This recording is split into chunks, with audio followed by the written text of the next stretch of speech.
નમસ્તે વિદ્યાર્થી મિત્રો। હવે મારું નામ સાબરવાદી અને આપણી પાર્થની 3 બ્રાન્ચ પર સરદાર સીતાનગર અને વ્રજ ચોકવાડી બ્રાન્ચ પર હું સ્ટેટિસ્ટિક ભણાવું છું, બરાબર। અને યોગી ચોકવાડી બ્રાન્ચ પર પ્રદીપભાઈ ભણાવે છે, એટલે એ વિદ્યાર્થીઓ માટે કદાચ હું નવો હોઈશ, પણ આપણી બીજી બધી શાખાઓ પર હું સ્ટેટિસ્ટિક ભણાવું છું। તો આપણે ચેપ્ટર નંબર 5 માં દરેક જગ્યાએ વિભાગ F પહોંચી ગયા છે, બરાબર।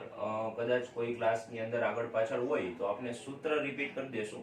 તમારે જો ત્રીજું અને ચોથું ચેપ્ટર ચાલી ગયું હોય તો તમને આ 5મા ચેપ્ટરની અંદર કઈ તકલીફ છે નહીં, કારણ કે જે ત્રીજા અને ચોથા ચેપ્ટરની અંદર તમે શીખા જુઓ મધ્યક, મધ્યસ્થ, પ્રમાણિત વિચલન અને ચતુર્થક, બરાબર।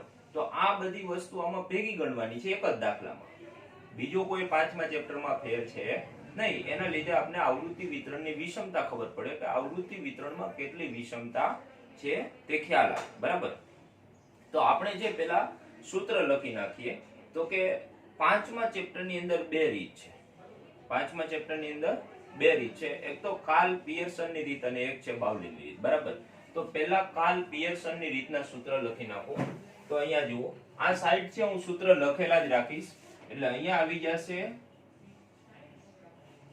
કાર્લ પિયર્સન, અને કાર્લ પિયર્સન ની અંદર બે સૂત્ર છે, એક તો બહુલક સ્પષ્ટ હોય અને બીજું છે બહુલક અસ્પષ્ટ હોય, બરાબર। તો આવી રીતના બે સૂત્ર છે, બહુલક અસ્પષ્ટ હોય। તો બહુલક સ્પષ્ટ હોય, આપણે આ ચેપ્ટર ની અંદર બે જ વસ્તુ મેળવવાની છે, વિષમતા અને વિષમતાંક, બીજું કઈ મેળવવાનું છે નહીં। તો વિષમતા એટલે કે SK, આને કહેવામાં આવે વિષમતા। આ ચેપ્ટર ની અંદર બે જ વસ્તુ મેળવવાની છે, વિષમતા અને વિષમતાંક, બીજું કઈ નવું છે જ નહીં, બરાબર।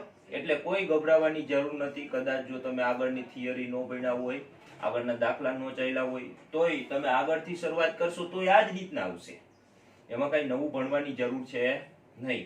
તો આમાં બે જ વસ્તુ છે, આવૃત્તિ વિતરણની વિષમતા, ચેપ્ટરનું નામ જ છે, બે જ વસ્તુ ભણવાની છે, વિષમતા અને વિષમતાંક। વિષમતા છે ને એ નિરપેક્ષ માપ છે, વિષમતા કેવું માપ છે? નિરપેક્ષ, એની મતલબ એની પાછળ આપણે એકમ લખી શકીએ। જેવી રીતના ચોથા ચેપ્ટરમાં તમે પ્રસારમાનના બે માપ ભણી ગયા, નિરપેક્ષ માપ અને સાપેક્ષ માપ। તો કે નિરપેક્ષ માપ એની પાછળ તમે એકમ લખી શકો, જ્યારે સાપેક્ષ માપ છે એકમથી મુક્ત હોય, બરાબર। તો અહીંયા જુઓ, આ વિષમતા છે ને એ નિરપેક્ષ માપ છે, એને કહેવામાં આવે SK, બરાબર। તો બે જગ્યાએ વિષમતા આવી જશે, વિષમતા એટલે SK। તો બહુલક સ્પષ્ટ હોય ત્યારે સૂત્ર છે x બાર માઇનસ mo, અને બહુલક અસ્પષ્ટ હોય ત્યારે x બાર માઇનસ m। હવે બહુલક ક્યારે સ્પષ્ટ હોય અને ક્યારે અસ્પષ્ટ હોય? તો બહુલક સ્પષ્ટ અને અસ્પષ્ટ તમે ત્રીજા ચેપ્ટરમાં ભણી ગયા છો, જ્યારે તમે બહુલક સીધી રીતે મેળવતા FM વાળા સૂત્રથી, તો ત્યારે બહુલક સ્પષ્ટ કહેવાય, અને જ્યારે તમે આસાદિત સૂત્રની મદદથી બહુલક મેળવતા હોય ત્યારે બહુલક કેવો કહેવાય? અસ્પષ્ટ। તો બહુલક અસ્પષ્ટ હોય ને એના 4-5 મુદ્દા છે જે તમે યાદ રાખી શકો। ફોર એક્ઝામ્પલ કે વર્ગ લંબાઈ અસમાન હોવી, મિશ્ર પ્રકારનું આવૃત્તિ વિતરણ હોવું, જમણો કે ડાબો છેડો ખેંચાયેલો હોવો, બરાબર। તો આ જે મુદ્દા છે બધા અવલોકન એક જ વખત આવતા હોય, તો આ બધા છે એ આવૃત્તિ બહુલક અસ્પષ્ટ હોય એના મુદ્દા છે, તો એ તમે યાદ રાખી શકો, બરાબર। પરંતુ હું તમને એક જ મુદ્દો યાદ રાખવાનું કહીશ, બે મુદ્દા વધીને, બરાબર, કે જેથી તમને બહુલક સ્પષ્ટ છે કે અસ્પષ્ટ એ ખ્યાલ આવે। પહેલો મુદ્દો છે વર્ગ લંબાઈ સમાન હોવી જોઈએ, જો વર્ગ લંબાઈ સમાન હોય, અને બીજો મુદ્દો કે બહુલક વર્ગ મળી જવો જોઈએ, બરાબર। ફોર એક્ઝામ્પલ હું અહીંયા વર્ગ લખું, 0 થી 10, 10 થી 20, 20 થી 30, 30 થી 40, 40 થી 50, આ વર્ગ છે, તો આમાં બધા વર્ગ લંબાઈ સમાન છે। હવે અહીંયા હું એની આવૃત્તિ લખીશ f, તો 5, 15, 20, 7, 3, તો જો આની અંદર બહુલક વર્ગ એ સ્પષ્ટ છે. બહુલક વર્ગ એટલે સૌથી વધુ આવૃત્તિ ધરાવતું અવલોકન. સોરી, સૌથી વધુ આવૃત્તિ ધરાવતો વર્ગ. અહીંયા વર્ગ આપેલા છે એટલે સૌથી વધુ આવૃત્તિ ધરાવતો વર્ગ. અને જો અવલોકન આપેલા હોય તો સૌથી વધુ આવૃત્તિ ધરાવતું અવલોકન. બરાબર. તો સૌથી વધુ આવૃત્તિ છે 20, એટલે આપણો વર્ગ એ થઈ જાય 20 થી 30. તો અહીંયા વર્ગ લંબાઈ પણ સમાન છે અને બહુલક વર્ગ પણ તમને સ્પષ્ટપણે મળી જાય છે. એનો મતલબ બહુલક સ્પષ્ટ છે. જો આવું ન બને, ફોર એક્ઝામ્પલ અહીંયા તમને એક પણ વર્ગ લંબાઈ અલગ આપી દે. ધારો કે અહીંયા તમને આપી દેવામાં આવે કે ભાઈ -5 થી 10, 30 થી 35, 35 થી 40. તો અહીંયા જુઓ વર્ગ લંબાઈ કેવી થઈ ગઈ? અસમાન. એનો મતલબ બહુલક અસ્પષ્ટ. બહુલક સ્પષ્ટ નથી, તો આ બહુલક અસ્પષ્ટ. સમજાઈ ગયું બધાને? ઓકે. તો ખબર પડી ગઈ બહુલક સ્પષ્ટ હોવાનો એક જ મુદ્દો યાદ રાખવાનો, વર્ગ લંબાઈ સમાન હોવી જોઈએ અને બહુલક વર્ગ મળી જવો જોઈએ, તો બહુલક સ્પષ્ટ કહેવાય. જો આવું ન થાય તો બહુલક કેવો કહેવાય? અસ્પષ્ટ કહેવાય. અવલોકન આપેલા હોય તો બધા અવલોકન એક જ વખત આવતા હોય તો બહુલક અસ્પષ્ટ છે. જો તમને બધા અવલોકનમાં રિપીટ થતું અવલોકન હોય, પુનરાવર્તન પામતું અવલોકન એ મળી જાય તો બહુલક સ્પષ્ટ છે. બરાબર. x અને f આપેલું હોય, x અને f ની કોલમ 1 2 3 4 ને 5, પછી અહીં આવૃત્તિ આપેલી હોય 8 7 6 3 4. તો આમાં જુઓ બહુલક સ્પષ્ટ છે. હા, સૌથી વધુ આવૃત્તિ 8. બહુલક કેટલો થઈ જાય? 1. થઈ ગયું કે નહીં? પણ કદાચ ઘણી વખત એવું બને કે સૌથી વધુ આવૃત્તિ છે એ 2 વખત આપેલી હોય 8. તો જુઓ 2 બહુલક થયા ને, એનો મતલબ બહુલક સ્પષ્ટ નથી. સિમ્પલ વસ્તુ છે. સમજાઈ ગયું બધાને? એનો મતલબ જો તમને બહુલક સીધી રીતના મળી જાય છે તો બહુલક સ્પષ્ટ છે, અને જો તમારે આસાદિત સૂત્રની મદદથી મેળવવો પડે તો બહુલક અસ્પષ્ટ છે. સમજાઈ ગયું? તો એ પ્રમાણે આપણે સૂત્ર જોઈએ. તો બહુલક સ્પષ્ટ હોય ત્યારે બહુલકનો ઉપયોગ કરવાનો છે. બહુલક અસ્પષ્ટ હોય ત્યારે મધ્યસ્થનો ઉપયોગ કરવાનો. બહુલકનો ઉપયોગ જ નહીં કરવાનો, બહુલકને કાઢી નાખવાનો. સમજાઈ ગયું કે નહીં? બરાબર. હવે જુઓ, આ છે વિષમતા. આ કેવું માપ છે? નિરપેક્ષ માપ છે. એનું સાપેક્ષ માપ છે વિષમતાંક. વિષમતાંક એને કહેવામાં આવે જે, સ્મોલ જે. બરાબર. એનું સૂત્ર છે x બાર માઈનસ m ના છેદમાં s. અને અહીંયા વિષમતાંક, વિષમતાંક એને કહેવામાં આવે જે, અને એનું સૂત્ર છે 3x બાર માઈનસ m ના છેદમાં s. તો આ ઉપરનું બેઠે બેઠું નિરપેક્ષ માપને તમે પ્રમાણિત વિચલન વડે ભાંગો એટલે તમને સાપેક્ષ માપ મળી જાય. તો નિરપેક્ષ માપ કયું છે? s કે, અને તમે પ્રમાણિત વિચલન જો 3x બાર માઈનસ m ને s વડે ભાંગી નાખ્યા એટલે તમને આવી ગયું વિષમતાંક જે. અહીંયા જુઓ x બાર માઈનસ m ને s વડે ભાંગી નાખ્યા એટલે તમને મળી ગયું વિષમતાંક જે. હવે આ જે વિષમતાંક છે ને, એનો જવાબ આવશે -1 થી લઈને +1 સુધી. બરાબર. -1 થી લઈને +1 સુધી. અને જ્યારે આ વિષમતાંક છે એનો જવાબ આવશે -3 થી લઈને +3 સુધી. બરાબર. -3 થી લઈને +3 સુધી. હવે જુઓ,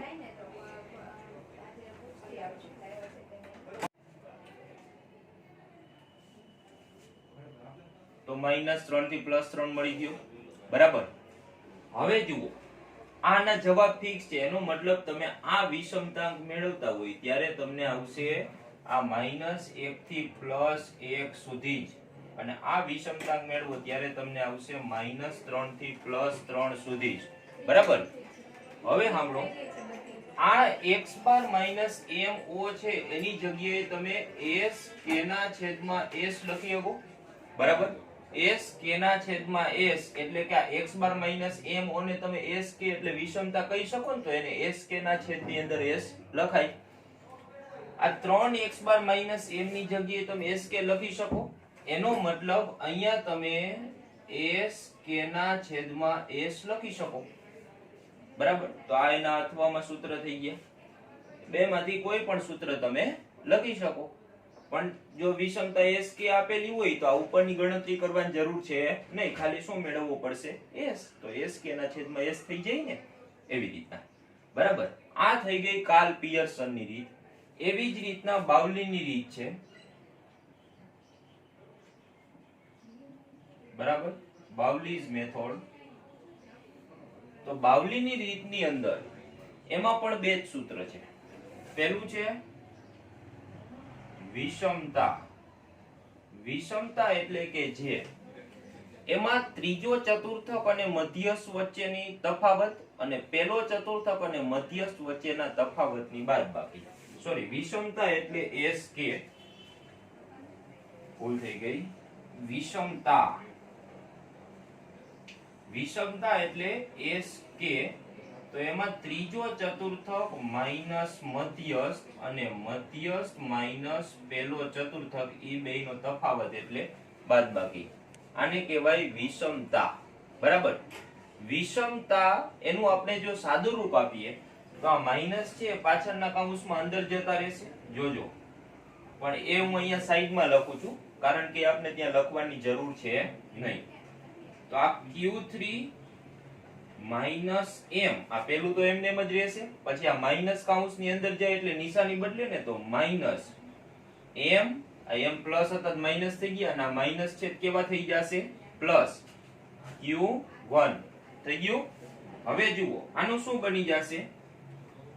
Q3m ના m, આ પ્લસ Q1 ને હું આગળ લખી દઉં, ચાલે. અને આ માઇનસ માઇનસ પ્લસ, એક m હતો અને બીજો m પ્લસ થયો એટલે 2m થઈ ગયો. અને બેયમાં માઇનસ ની નિશાની છે એટલે અહીંયા કઈ આવી જશે? માઇનસ ની નિશાની. મોટા પદની નિશાની મૂકવાની હોય ને, પણ બે પદ હરખા જ છે ને બે કેવા છે? માઇનસ જ છે, એટલે આપણે નિશાની કેવી મૂકશું? માઇનસ ની. બરાબર. તો Q3 plus Q1 minus 2m આવી ગયું સાદુરૂપ. તો આ s k ની જગ્યાએ અહીંયા તમે અથવા s k બરાબર Q3 plus Q1 minus 2m આવું લખી શકો. બરાબર. ખબર પડી કેવી રીતના આવ્યું? આપણે ઉપરનું જે પદ હતું એનું સાદુરૂપ આવ્યું એટલે નીચેનું મળી ગયું. તો આ થઈ ગઈ તમારી બાઉલીની રીતે વિષમતા. હવે આપણે જોવાનો છે વિષમતાંક. તો અહીંયા આવી જશે વિષમતાંક એટલે કે જે.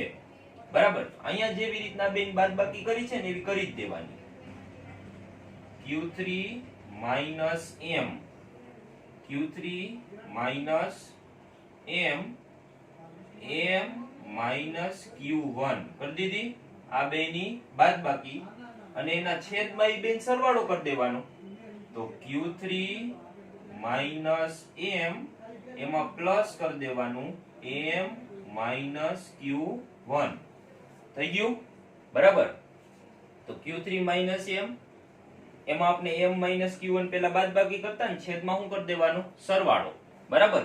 એટલે બેયનો સરવાળો થઈ ગયો. ઓકે. હવે આને આપણે સાદુરૂપ આપી દઈએ કારણ કે આટલું મોટું સૂત્ર તો ન લખાય. ક્યારેક દાખલાની અંદર પૂછાય ને આપણે કદાચ લખવું હોય એકાદી વાર તો આપણે લખી શકીએ. બરાબર. પણ દર વખતે તો આટલું મોટું સૂત્ર ના લખાય ને, તો એને આપણે આની જેમ કેવું કરી દેશું? નાનું કરી દેશું. એટલે યાદ રાખવામાં પણ તમને સરળતા રહે. યાદ તો બંને રાખવાના જ છે કારણ કે 2-3 માર્ક્સનો એકાદ દાખલો એવો પૂછાય કે જેની અંદર તમારે કમ્પલસરી આ સૂત્રનો જ ઉપયોગ કરવો પડે એમ હોય. કારણ કે તમને Q3 minus m ની કિંમત આપેલી હોય, Q3 m minus Q1 ની કિંમત આપેલી હોય, તો તમે એનું સાદુરૂપ આપીને લખી શકો નહીં. તો તમારે આ જ કિંમત લખવી પડે. બરાબર. તો અહીંયા જુઓ સાદુરૂપ આપીએ એનું, તો આ વિષમતાંક જે એના અથવામાં તમે બીજું જેનું સૂત્ર લખી શકો. તો અહીંયા ધ્યાન આપજો. આ ઉપરનું સાદુરૂપ હમણાં જ આપણે આપ્યું ને આવડી આ લીટીનું, કેટલું છે? Q3 plus Q1 minus 2m. તો અહીંયા આપણે Q3 plus Q1 minus 2m આ એનું સાદુરૂપ આપ્યું એ લખી જ નાખ્યું. હવે નીચેનું સાદુરૂપ તો એમને માં આવી જાય. જુઓ આ પ્લસ ની નિશાની છે ને એ પાછળના કૌંસમાં જાય તો નિશાની બદલે નહીં. પ્લસ ની નિશાની પાછળના કૌંસમાં જાય તો નિશાની બદલે નહીં. તો આ આખું એમને જ રહેશે. તો જુઓ -m પ્લસ m શું થઈ જાય 0 માઈનસ m પ્લસ m શું થઈ જાય 0 તો વચ્ચે ખાલી q3 માઈનસ q1 આ વચ્ચેનું જે m વાળું પદ છે એ તો કેન્સલ થઈ જશે ને કારણ કે એક m માઈનસ છે બીજો કેવો છે પ્લસ તો વચ્ચે ખાલી q3 માઈનસ q1 તો છેદમાં આવી જશે q3 માઈનસ q1 બરાબર થઈ ગયું સમજાણું અને આનો વિસ્તાર તમને મળશે આનો જવાબનો વિસ્તાર જે છે ઈ -1 થી લઈને +1 સુધી -1 થી લઈને +1 સુધી સમજાઈ ગયું દરેકને બરાબર ઓકે હવે જો આના અથવામાં બીજું સૂત્ર લખી શકો એ અહીંયા હું સાઈડમાં લખી દઉં છું અથવા બરાબર કારણ કે હવે જગ્યા છે નહીં એટલે જે બરાબર આ q3 q1 2m ની જગ્યાએ શું લખી શકો તમે આમાં વિચારીને કયો તો બરાબર છે sk q3 q1 2m બરાબર sk છે ને તો આ q3 q1 2m ની જગ્યાએ sk લખી શકાય તો અહીંયા sk છેદમાં આ q3 q1 તો હતું જ ને આવી ગયું q3 q1 ને કઈ નો લખાય ઈ તો એમનું એમ જ લખવું પડે ને q3 q1 આ ઉપરના સૂત્રનું તમને આપેલું છે તો આની જગ્યાએ તમે આ પણ લખી શકો તો 3 અથવામાં સૂત્રથી આપણે એકમાંથી જ બધાય બનાવ્યા છે ને એટલે તમે એક યાદ રાખો ને એનું તમને સાદું રૂપ આપતા આવડી જાય તો તમને બાકીના સૂત્ર પણ આવડી જાય બરાબર તો આ થઈ ગયા સૂત્ર આટલા જ સૂત્ર છે તમે વ્યવસ્થિત પાકા કરી નાખો આમાં કાઈ નવું નથી તમને x બાર મેળવતા આવડે ત્રીજા ચેપ્ટરમાં શીખી ગયા mo મેળવતા આવડે ત્રીજા ચેપ્ટરમાં શીખી ગયા s મેળવતા આવડે ચોથા ચેપ્ટરમાં શીખી ગયા પ્રમાણિત વિચલન બરાબર 3x બાર માઈનસ m તો મધ્યસ્થ નવું આવ્યો તો મધ્યસ્થ એ તમે ત્રીજા ચેપ્ટરમાં શીખી ગયા બીજું આમાં કાઈ તમને નવું દેખાય છે આ q3 અને m તમે ત્રીજા ચેપ્ટરમાં શીખી ગયા q3 m ત્રીજા ચેપ્ટરમાં બધું ત્રીજા ચેપ્ટરનું છે જુઓ છે કે નહીં બાવલીમાં બધું ત્રીજા ચેપ્ટરનું પહેલો ચતુર્થક ત્રીજો ચતુર્થક અને મધ્યસ્થ અને s એક નવો છે તો ઈ તો ચોથા ચેપ્ટરમાં તમે શીખી જ ગયા ને પ્રમાણિત વિચલન બરાબર ચોથું ચેપ્ટર બધે પૂરું થઈ ગયું છે તો આ સૂત્ર બધા ક્લાસે ચાલી ગયા છે જે ક્લાસની અંદર નથી ચાલ્યા એના માટે છે આને હું આમને આમ લખેલા રહેવા દઈશ અને આ સાઈડ થી આપણે દાખલા ભણવાની શરૂઆત કરશું બરાબર જેથી કરીને સૂત્ર અહીંયા લખેલા હોય એટલે તમને ખ્યાલ આવે કાર્લ પિયર્સન માં બે વસ્તુ જોવાની બહુલક સ્પષ્ટ છે કે અસ્પષ્ટ ઈ કેવી રીતના હોય મેં તમને સમજાવ્યું વર્ગ લંબાઈ સમાન હોય બહુલક વર્ગ મળી જાય એટલે બહુલક સ્પષ્ટ છે અને એવું ન હોય તો બહુલક અસ્પષ્ટ છે તો સ્પષ્ટ હોય ત્યારે આ સૂત્ર અને અસ્પષ્ટ હોય ત્યારે આ સૂત્ર જવાબ કેટલા આવશે ઈ તમને લખી દીધા તો તમને એક માર્ક્સમાં વિકલ્પ પૂછાય કે બહુલક અવ્યાખ્યાયિત હોય ત્યારે વિષમતાંકનો વિસ્તાર જણાવો સમજાણું બહુલક અવ્યાખ્યાયિતનો મતલબ થાય છે બહુલક અસ્પષ્ટ હોવો બહુલક અસ્પષ્ટ હોય ત્યારે વિષમતાંકનો વિસ્તાર જો અહીંયા લખ્યો -3 થી +3 બરાબર અને બહુલક વ્યાખ્યાયિત હોય ત્યારે -1 થી +1 આ ચેપ્ટર ની અંદર બે વસ્તુ તમારે ધ્યાનમાં રાખવાની છે પહેલું કે કાર્લ પિયર્સન ની રીત વધારે વિશ્વસનીય છે બરાબર બીજી વસ્તુ કે તમને દાખલામાં કાઈ ના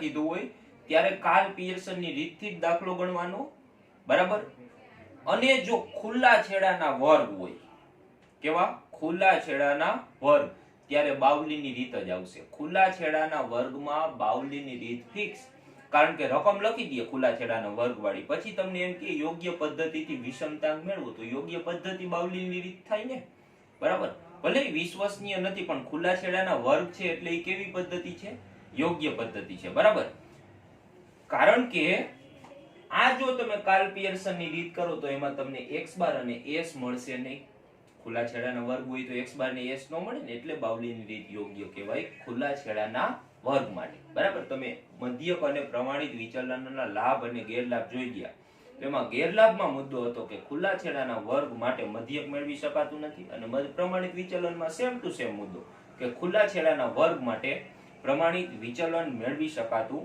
નથી સમજાય છે દરેકને બરાબર તો વ્યવસ્થિત ધ્યાન આપજો હવે આપણે દાખલાની શરૂઆત કરીએ દરેક ક્લાસની અંદર આપણે પાંચમા ચેપ્ટરની અંદર વિભાગ F માં પહોંચ્યા છીએ. કોઈ ક્લાસમાં F ના 4 દાખલા બાકી છે અને કોઈ ક્લાસની અંદર વિભાગ F આખો બાકી છે. પણ કઈ વાંધો નહીં, આપણે વિભાગ F છે એ 10 દાખલા છે એટલે પહેલેથી એક વખત ભણી લઈશું, બરાબર? જેથી કરીને જે કોઈ વિદ્યાર્થીને ડિફિકલ્ટી એ દાખલામાં રહી ગઈ હોય તો એ સોલ્વ થઈ જાય અને જે નવા વિદ્યાર્થીઓ શીખે છે એને ખ્યાલ આવી જાય કે કાર્લ પિયર્સનની રીત અને બાઉલીની રીતમાં કઈ રીતે દાખલા ગણાય. આ બે જ રીત છે, નવું કાંઈ છે નહીં. સ્વાધ્યાય 5.1 ની અંદર બધા કાર્લ પિયર્સનના દાખલા છે અને 5.2 ની અંદર બાઉલીની રીતના દાખલા છે. એ જ રીતના દાખલા વિભાગ F ની અંદર મિક્સ છે, બરાબર? તો 5.1 થી શરૂઆત કરીએ તો કાર્લ પિયર્સન ભણવું જ પડે, 5.2 ભણવું પડે એટલે બાઉલી ભણવું પડે. એ કરતા બેટર છે કે આપણે વિભાગ F થી ભણવાનું શરૂ કરીએ જેથી કરીને તમે બે રીતના દાખલા મિક્સ ભણી શકો. અને જે કોઈ ક્લાસની અંદર આપણે પાંચમું ચેપ્ટર બાકી છે એ 18 તારીખે 21 દિવસ પછી 20 દિવસ પછી જ્યારે ફરીથી શરૂ થશે ત્યારે એ ક્લાસની અંદર આપણે ચલાવી દઈશું, બરાબર? એટલે એનું કોઈ તમારે ઉપાધિ કરવાની જરૂર છે નહીં. અત્યારે શીખી જશો એટલે તમને આગળ નહીં આવડી જ જશે. તો સૂત્રમાં કાંઈ નવું છે નહીં, ખાલી ગોઠવણી સૂત્રની અલગ છે એટલે સૂત્ર બધાને આવડી જાય એટલે દાખલા આવડી જાય. સિમ્પલ વસ્તુ છે. સૂત્ર તો પહેલા અમે ચેપ્ટરની શરૂઆતમાં ભણાવવા જ પડે ને, પછી જ ચેપ્ટર શરૂ થાય. તો આ ચેપ્ટરની શરૂઆત કરી દીધી, સૂત્ર ભણાવી દીધા અને હવે આપણે ભણીએ વિભાગ F, બરાબર? તો વિભાગ F ચેપ્ટર 5 ની અંદર સેક્શન F. તો સેક્શન F ની અંદર પહેલા દાખલાની રકમ તમારી ચોપડી તમારી સાથે રાખજો, બરાબર? કારણ કે ચોપડીની અંદર રકમ છે ને એ અગત્યની છે, કારણ કે અલગ પ્રકારની રકમ આપેલી હોય તો મારે તમને કહેવું પડે કે આ રકમમાં કઈ રીતના દાખલો થાય. અલગ પ્રકારની એટલે ફોર એક્ઝામ્પલ બાવલીની રીતે ગણવાનું હોય તો રકમ ચડતા ક્રમમાં જોઈ, કારણ કે Q1 Q3 મેળવવાના હોય, બરાબર? તો એ તમને ઉતરતા ક્રમમાં આપી હોય તો રકમને બદલાવી પડે ને, અથવા તો કોઈ વખતે આડાવડી આપેલી હોય તો એને ગોઠવવી પડે, બરાબર? તો આ આપણે આ ચેપ્ટરની અંદર ખાસ ધ્યાનમાં લેવાનું છે.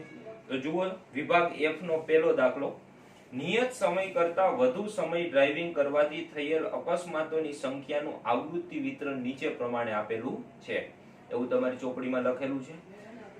એમાં નિયત સમય કરતા વધુ સમય ડ્રાઇવિંગના કલાક છે ને એમાં 4, 3.5, 3, 2.5, 2, 1.5, 1 અને 0. તો જો આવૃત્તિ વિતરણ છે ને ઘટતું જાય છે, એનો મતલબ એ ઉતરતા ક્રમમાં છે. કેવા ક્રમમાં છે? ઉતરતા ક્રમમાં છે, બરાબર? પણ આપણે એને ચડતા ક્રમમાં ગોઠવવું પડશે, કારણ કે એમાં જુઓ તમને એવું કીધું છે કે આ માહિતી પરથી બાવલીનો વિષમતાંક મેળવો. બાવલીનો વિષમતાંક એટલે આવડો આ થાય, બરાબર? અને બાવલીના વિષમતાંકની અંદર Q3 અને M મેળવવાનું થાય, Q1 મેળવવાનું થાય, મધ્યસ્થ, બરાબર? તો આ વસ્તુ મેળવવાની થાય એટલે આપણે એને ચડતા ક્રમમાં ગોઠવવું પડશે. તો ચડતા ક્રમમાં ગોઠવવું હોય તો એને ઊંધેથી લખવાની શરૂઆત કરવી પડે ને. 0, 1, 1.5, 2, 3, 3.5 અને 4 એવી રીતના, બરાબર?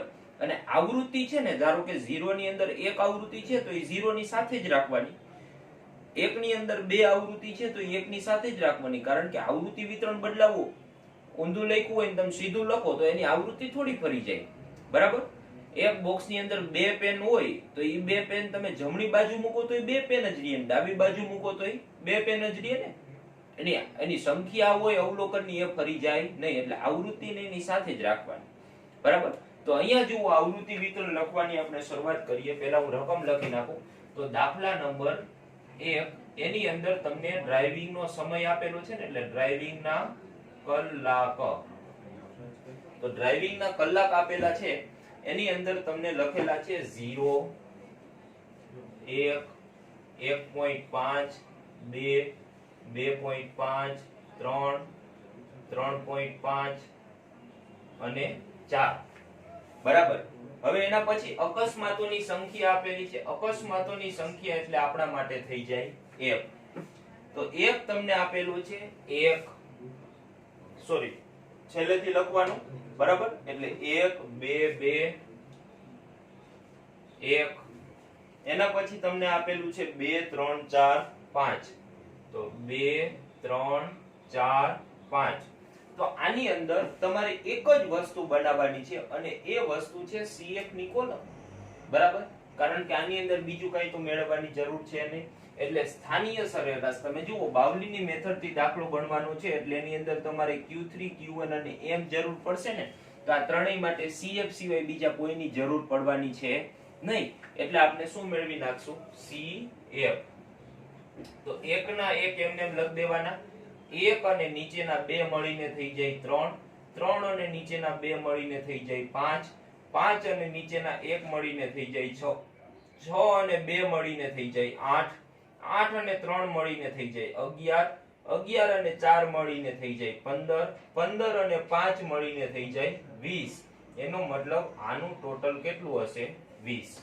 આવી ગયું આવૃત્તિ વિતરણ હવે તમે આમાં મેળવવાનું કીધું છે બાવલીની પદ્ધતિથી વિષમતાંક એટલે થઈ જાય જે એનો મતલબ તમારે મેળવવાનો છે જે જેનું સૂત્ર આપણે લખી ગયા Q3 Q1 2m છેદમાં Q3 Q1 આવું સૂત્ર ભણ્યા તો આની અંદર તમારે Q3 Q1 અને m ની જરૂર પડશે બાવલીની પદ્ધતિમાં ત્રણ વસ્તુની જરૂર પડે જ Q3 Q1 અને m બરાબર તો અહીંયા જુઓ પહેલા આપણે મેળવશું Q3 પહેલું જે આપેલું છે જ મેળવી અથવા તો Q1 મેળવવું હોય તોય વાંધો નથી Q1 m અને Q3 લાઈનમાં મેળવવું તોય વાંધો નથી તમે આડા અવળું કોઈ પણ રીતે તમે મેળવી શકો બરાબર તો હવે જુઓ અહીંયા આપણે મેળવીએ Q1 થી શરૂઆત કરીએ ચાલો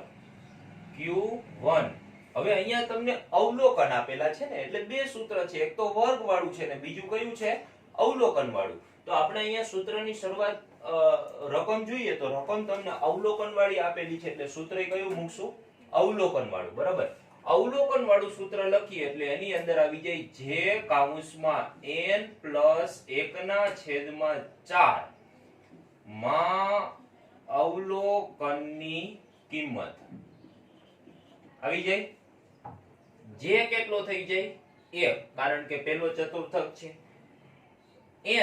n તો તમને રકમની અંદર 20 આપેલો છે f ની લાઈન નું ટોટલ એટલે કેટલું થઈ જાય n 20 તો 20 પ્લસ 1/4 એનો મતલબ 21/4 થઈ જશે તો અહીંયા આવી જશે 5.25 માં અવલોકનની કિંમત થઈ ગયું 5.25 માં અવલોકનની કિંમત તો 5.25 માં અવલોકન તમારે જોવાનું ક્યાં CF માં 6 સુધીમાં આવી જાય અવલોકન થઈ જાય 2 ઓકે તો અહીંયા CF પરથી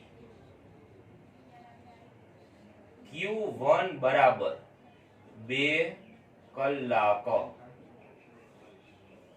હાલો સમજણ પડી બધાને એકદમ સિમ્પલ આ તમે ક્યાં શીખી ગયા છો ત્રીજા ચેપ્ટરમાં Q1 નું સૂત્ર લખ દેવાનું અવલોકન વાળું જે કૌંસમાં n+1/4 n કેટલો થઈ જાય 20 પ્લસ 1/4 એટલે 5.25 માં અવલોકનની કિંમત અને CF પરથી 5.25 માં અવલોકન ક્યાં જોવાનું CF માં તો 6 સુધીમાં થઈ જાય અવલોકન આવી જાય 2 એટલે તમને આ કિંમત મળી જશે Q1 બરાબર કેટલા કલાક 2 કલાક બરાબર હવે જુઓ હવે મેળવવાનું છે Q3 એમ પછી આપણે મેળવી લઈ બરાબર પહેલા અહીંયા આપણે મેળવી લઈ Q3 બરાબર આનું આ જ સૂત્ર જે કૌંસમાં n+1/4 માં અવલોકનની કિંમત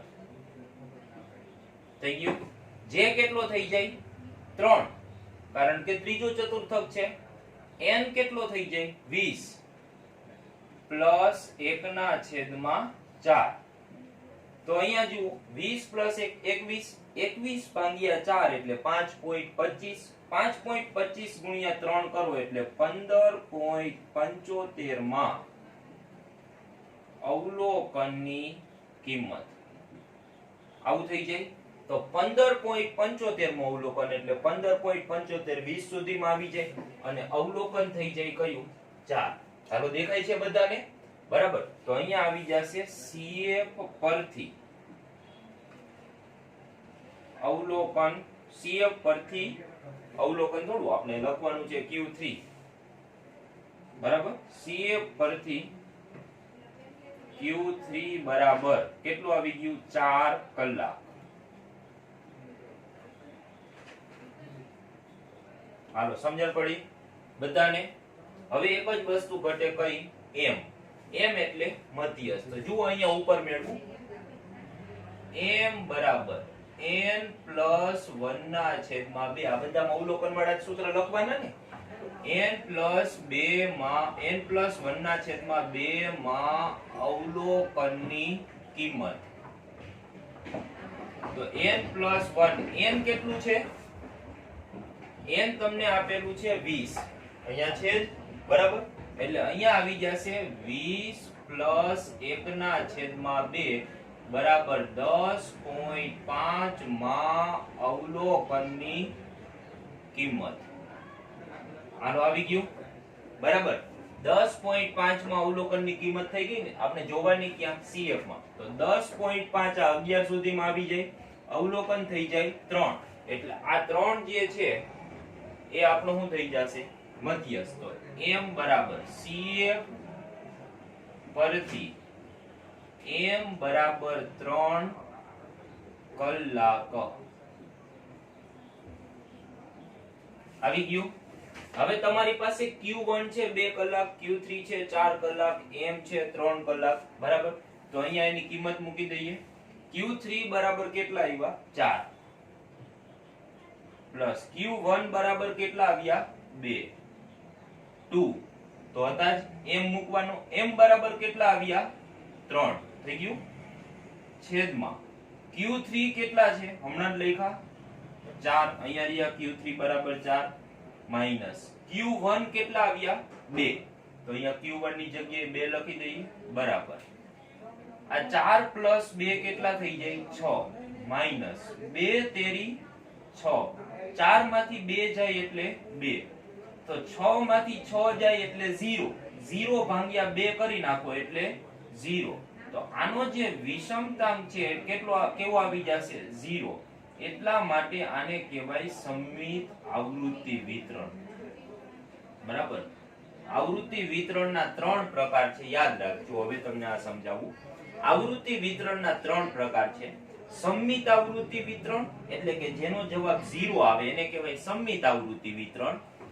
જેનો જવાબ ધન આવે એને કહેવાય ધન વિષમ આવૃત્તિ વિતરણ જેનો જવાબ ઋણ આવે માઈનસ એને કહેવાય ઋણ વિષમ આવૃત્તિ વિતરણ આમાં વિષમતા છે ને એટલે વિષમ બરાબર તો પ્લસ માં જવાબ આવે એટલે ધન વિષમ આવૃત્તિ વિતરણ માઈનસ માં જવાબ આવે એટલે ઋણ વિષમ આવૃત્તિ વિતરણ અને 0 આવે એટલે સમમિત આવૃત્તિ વિતરણ અને જેમ જેમ 0 થી નજીક આવે એમાં સમમિત ની નજીક આવે ને એટલે આવૃત્તિ વિતરણ સમમિતતાની કેવું થતું જાય નજીક થતું જાય ખબર પડી વિષમતાંક 0 આવે એટલે કેવું સમમિત પ્લસ માં જવાબ આવે એટલે ધન માઈનસ માં જવાબ આવે એટલે ઋણ બરાબર અને જેમ જેમ જવાબ 0 ની નજીક થતો જાય એટલે આ સમમિત આવૃત્તિ વિતરણની સમમિતતાની નજીક થતો જાય એવું કહી શકાય ને એટલે જવાબ છે એ સમમિતતાની કેવો હોય નજીક સમજાઈ ગયું દરેકે દરેક વિદ્યાર્થીને ઓકે સરસ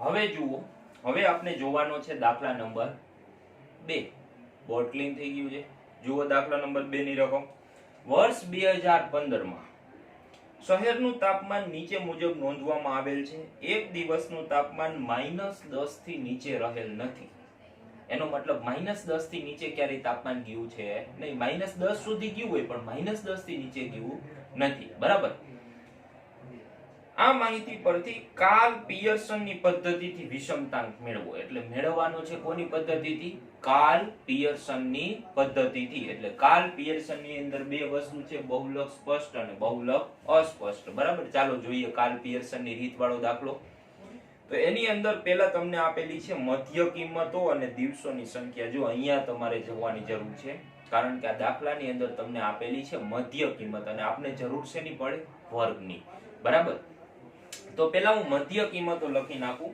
તો મધ્ય કિંમત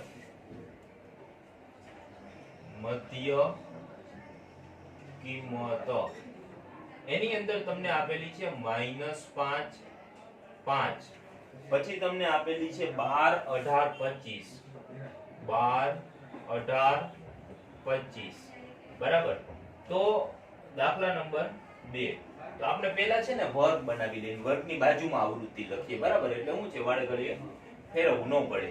તો આપણે પહેલા આનામાંથી વર્ગ બનાવીએ. તો તમને રકમમાં એક લીટી એવી કીધી છે કે -10 થી ક્યારેય તાપમાન નીચું નથી ગયું. એનો મતલબ પહેલા વર્ગની શરૂઆત થતી હશે ક્યાંથી? -10 થી. ચાલો જોજો કેવી રીતના બને છો. અહીંયા મધ્ય કિંમતની બે બાજુ બે સીમા હોય ને, આ બાજુ કઈ સીમા હોય? અધઃ સીમા. આ બાજુ કઈ સીમા હોય? ઉધ્વ સીમા. એનો મતલબ આપણે વર્ગની શરૂઆત ક્યાંથી કરવાની? -10 થી. સમજાણું? -10 થી તાપમાન નીચે ગયું જ નથી, તો આપણે વર્ગ શા માટે એના આગળ બનાવવા જોઈએ? -10 થી જ બનાવવા જોઈએ કે નહીં?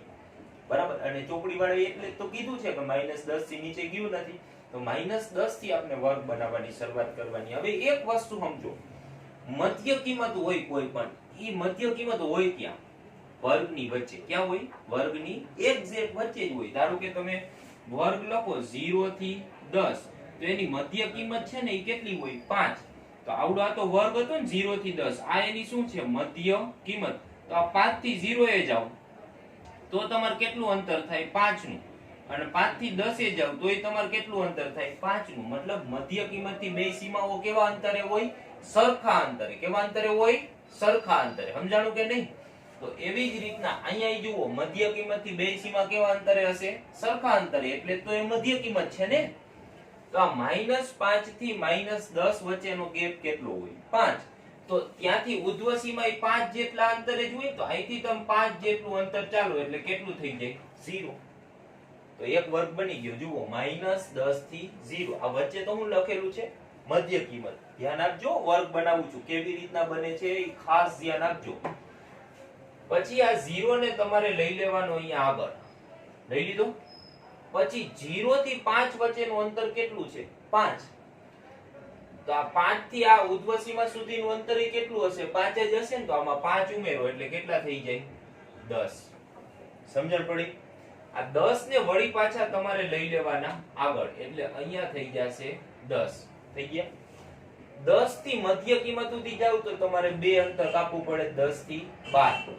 તો વળી 12 થી તમે બે અંતર કાપો એટલે ક્યાં આવો? 14. આવી જાવ. એના પછી 14 ને તમારે અહીંયા લઈ લેવાના નીચે. આવી ગયું. પછી 14 થી 18 જાવ એટલે કેટલું અંતર કાપવું પડે? 4 નું. તો 18 ને 4 કેટલા? 22. પછી 22 ને લઈ લેવાના નીચે. 22 થી 25 જાવ એટલે 3 નું અંતર કાપવું પડે. તો 25 થી વળી પાછું 3 નું અંતર કાપો એટલે 28 આવી જાય. સમજાણું? તો આ વર્ગ બની ગયા. હવે વચ્ચેથી હું મધ્ય કિંમત છેકી નાખું છું. આ છેકાઈ ગઈ અને વચ્ચે હું શું કરી દઈશ? ડેશ. હાલો, વર્ગ આવી ગયા. અને ઉપર હવે આપણે મધ્ય કિંમત છે એ છેકી નાખશું, કારણ કે મધ્ય કિંમત તો વહી ગઈ ને. બરાબર. હવે આ વર્ગ બની ગયા. શેના વર્ગ છે? તાપમાનના વર્ગ છે ને, એટલે તાપમાન લખી નાખશું. તાપમાન. સમજાઈ ગયું બધાને? ઓકે.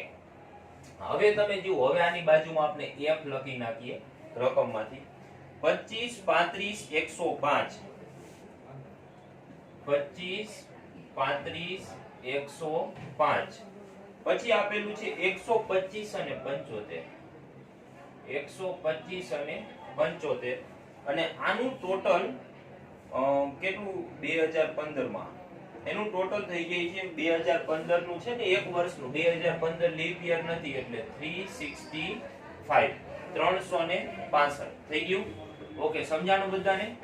એના પછી જુઓ, આપણે જોવાનું છે દાખલો. હવે કાર્લ પિયર્સન ની રીતે દાખલો ગણવાનો છે. તો કાર્લ પિયર્સન ની રીતે દાખલો ગણવાનો હોય એટલે આપણે જરૂર પડશે બહુલકની. બહુલક સ્પષ્ટ છે કે નહીં? તો બહુલક સ્પષ્ટ છે કે નહીં એ જોવા માટે મેં તમને કીધું હતું. પહેલું તમારે શું જોવાની છે? વર્ગ લંબાઈ. શું જોવાની છે? વર્ગ લંબાઈ. બરાબર. તો વર્ગ લંબાઈ જુઓ, -10 થી 0, 0 થી 10 સરખી છે. 10 થી 14 જો બદલાઈ ગઈ. વર્ગ લંબાઈ અસમાન છે એનો મતલબ બહુલક સીધો કેવો થઈ ગયો? અસ્પષ્ટ. બરાબર, બહુલક અસ્પષ્ટ થઈ જાય એટલે આ સૂત્ર આવશે j બરાબર 3x બાર માઈનસ m ના છેદમાં s. બરાબર, તો 3x બાર માઈનસ m ના છેદમાં s આવી જશે. તો હવે જુઓ, x બાર મેળવવું પડશે, m મેળવવું પડશે અને s મેળવવું પડશે. બરાબર, તો અહીંયા જુઓ, x બાર મેળવવા માટે જરૂર પડશે કોની? પહેલા તો x ની. x એટલે આની મધ્ય કિંમત થઈ ગઈ ને, એ તો તમને રકમની અંદર આપેલી જ છે. તો મધ્ય કિંમત તમને રકમની અંદર આપેલી છે -5 5 -5 5. એના પછી તમને આપેલી છે 12 18 25 12 18 25. હાલો, મધ્ય કિંમત આવી ગઈ. પછી તમારે મેળવી લેવાનો fx. fx તમે મેળવી લ્યો એટલે તમારે સિગ્મા fx ના છેદમાં n, મધ્યકનું સૂત્ર તમે શીખી ગયા ને કેટલું? સિગ્મા fx ના છેદમાં n. તો f અને x નો ગુણાકાર કરીએ એટલે 25 5 થઈ જાય 125. પણ કેવા? માઈનસ. એક જ મિનિટ છોકરાઓ, હું કેલ્ક્યુલેટર લઈ લઉં. તો જુઓ, આપણે કરવાનું છે 35 ગુણ્યા 5 એટલે આવી ગયું 175. 105 ગુણ્યા 12 એટલે આવી જશે 1260. પછી કરવાનું છે 18 ગુણ્યા 125 એટલે તમને મળી જશે 2250. અને પછી તમારે કરવાનું છે 25 ગુણ્યા 75 એટલે થઈ જશે 1875. અને આ બધાનો ટોટલ એટલે કે સરવાળો કરી નાખીએ એટલે થઈ જાય 125 કેવા છે? માઈનસ. એમાં પ્લસ કરીએ 175, પ્લસ કરીએ 1260,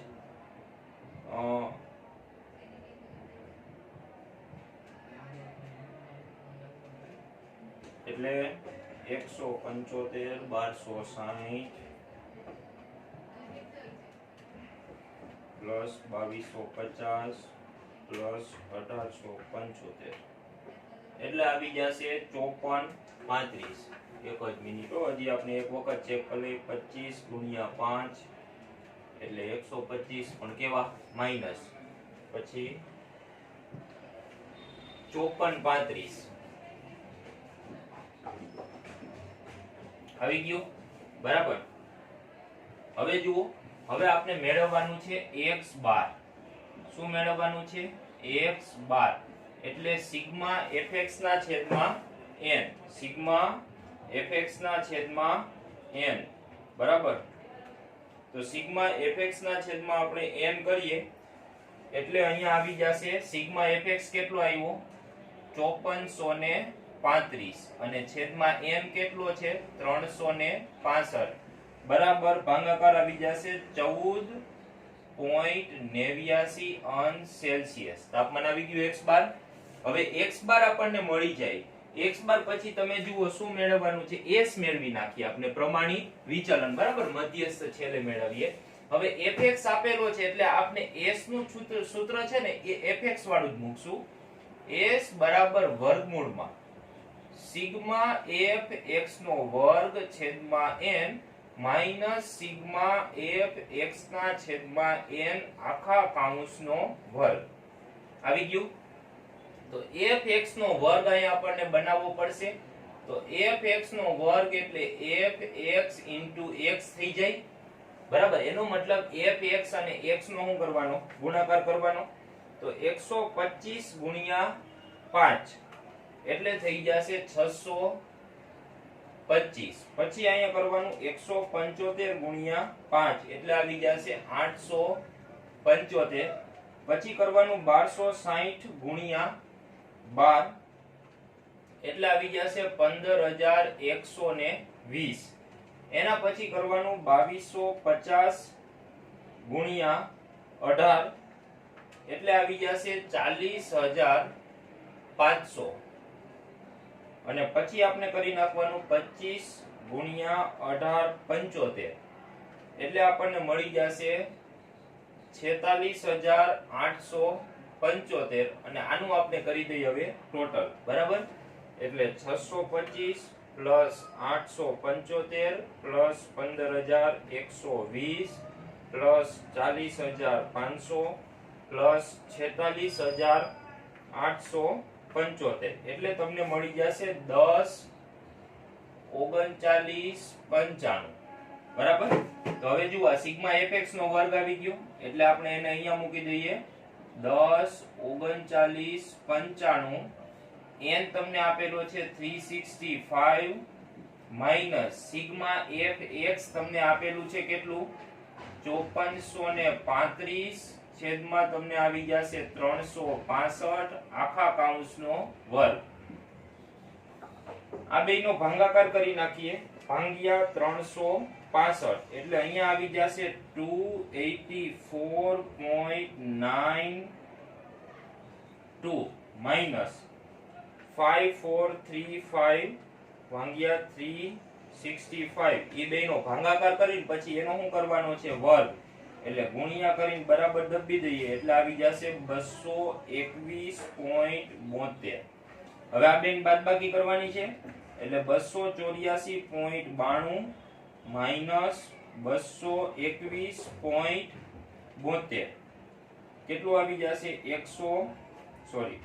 284.92 માઈનસ 221.72 એટલે આવી જશે 63.2 અને એનું તમે વર્ગમૂળ કાઢી નાખશો 63.2 નું કાઢી નાખશો વર્ગમૂળ એટલે આવી જશે 7.95 અંશ સેલ્સિયસ તો 7.95 આવી ગયું। આ હું આવી ગયું s પ્રમાણિત વિચલન મળી ગયું। હવે જુઓ હવે એક જ વસ્તુ મેળવવાની છે કઈ મધ્યસ્થ મધ્યસ્થ એટલે આપણે અહીંયા CF ની જરૂર પડશે તો અહીંયા આવી જશે CF તો CF આવી ગઈ CF એટલે f ઉપરથી લખવાની પહેલું આવી જશે 25 25 ને 35 60 60 ને 105 165 ને 125 એટલે 280 60 70 80 290 290 ને 75 365 હાલો આવી ગયું CF આવી ગઈ બરાબર। હવે CF મળી જાય પછી આપણે સૂત્ર મૂકવાનું કેનું પહેલા તો આ વર્ગ આપેલા છે એટલે પહેલા આપણને મળશે m વર્ગ બરાબર થઈ જાય n/2 મુ અવલોકન સમાવતો વર્ગ થઈ જાય। n કેટલો છે n આપેલો છે 365 એટલે 365 ડિવાઇડ બાય 2 તો 365 ભાગ્યા તમે 2 કરશો એટલે તમને મળી જશે 182.5 182.5 મુ અવલોકન સમાવતો વર્ગ। હાલો 182.5 મુ અવલોકન ક્યાં સુધીમાં આવી જાય 290 સુધીમાં આવી જાય વર્ગ થઈ જાય આપણો 14 થી 22 તો આ વર્ગ થઈ ગયો 14 થી 22 CF પરથી વર્ગ 14 થી 22 આવી ગયો। પછી m નું શું કરવાનું મેઈન સૂત્ર મૂકી દેવાનું m બરાબર l plus n/2 minus CF છેદમાં f ગુણ્યા c l કેટલો આવી જાય l તમને મળી જશે આની અધસીમા બિંદુ એટલે 14 પ્લસ n/2 તો અહીંયા તમે જો n/2 ની ગણતરી કરેલી છે 182.5 અહીંયા n/2 કેટલું છે 182.5 માઈનસ CF તો આની ઉપરની લેવાની આ વર્ગ છે એટલે એ લીટીમાં જાવ અને એની ઉપરની CF કઈ થઈ જાય 165 છેદમાં f એનો પોતાનો આનો પોતાનો f અહીંયા જુઓ 125 આપેલો છે f તો 125 ગુણ્યા વર્ગ લંબાઈ તો 14 થી 22 ની વર્ગ લંબાઈ એટલે 22 માંથી 14 ને શું કરવાના કાઢી નાખવાના એટલે વર્ગ લંબાઈ આવી જશે 8 બરાબર 14 પ્લસ 182.5 એમાં તમારે માઈનસ કરવાના આવડા 165 એટલે 165 એટલે તમને જવાબ મળી ગયા 17.5 આ બે બાદબાકી થઈ એને ગુણ્યા તમારે શું કરી દેવાના 8 એટલે એને ગુણ્યા 8 બરાબર કેટલા થઈ ગયા 140 ભાગ્યા 125. હવે અહીંયા આપણે આવી જશે 14 પ્લસ આ બેન ભાગાકાર કરી નાખવાનો ભાગ્યા 125 એટલે આવી જશે 1.12 અને આ બેનો સરવાળો કરી દઈએ એટલે 15.12 અંશ સેલ્સિયસ. તો આ મળી ગયું તમને મધ્યસ્થ m. હવે આપણે શું મેળવવાનું છે? આપણે મેળવવાનો છે કાર્લ પિયર્સનનો વિષમતાંક. બરાબર, વિષમતાંક શોધો અને તેનો પ્રકાર જણાવો. તો વિષમતાંક કાર્લ પિયર્સનનો આવડું આ સૂત્ર આવી જશે કારણ કે બહુલક અસ્પષ્ટ છે. તો અહીંયા જુઓ, અહીંયા આપણે મેળવીએ વિષમતાંક જે બરાબર 3 કૌંસમાં x બાર માઈનસ m છેદમાં s. 3 x બાર કેટલો છે? x બાર અહીંયા આવી ગયો 14.89 માઈનસ m કેટલો આવ્યો? અહીંયા આપણે m મેળવ્યો 15.12 એટલે અહીંયા આવી જશે 15.12 છેદમાં s. s એટલે પ્રમાણિત વિચલન. તો અહીંયા જુઓ તમને s મેળવેલું છે 7.95 એટલે અહીંયા આવી જશે 7.95. હવે આપણે જોઈએ પહેલા ઉપરની ગણતરી કરીએ. ઉપરની ગણતરી કરીએ એટલે એમાં તમને અહીંયા કરેલું છે 14.89 માઈનસ 15.12. તો 14.89 માઈનસ 15.12 એટલે તમને મળી જશે -0.23. આ બેન બાદબાકી પણ હજુ ગુણાકારમાં 3 છે ને એટલે તમારે એને ગુણ્યા 3 બરાબર.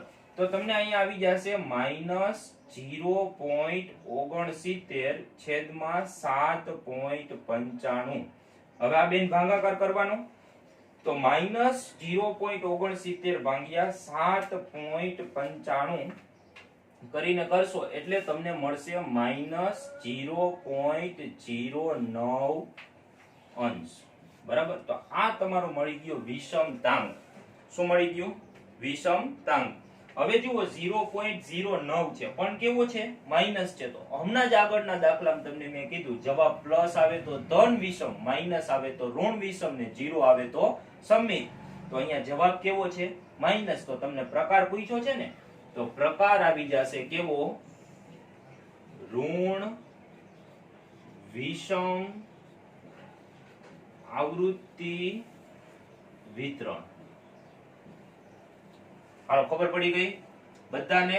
ઓકે, તો હવે આ છેલ્લો દાખલો. આવતા લેક્ચરમાં ફરીથી આપણે ત્રીજા દાખલા સાથે મળશું. બરાબર, ત્યાં સુધી તમે સૂત્ર ભાગા કરી નાખો. એવું લાગે તો 2-3 વાર લખો એટલે યાદ રહે. બાકી સૂત્રમાં જે મેળવવાનું છે આગળના ચેપ્ટરમાં તમે શીખી ગયા છો. So we will see you in the next lecture. Thank you.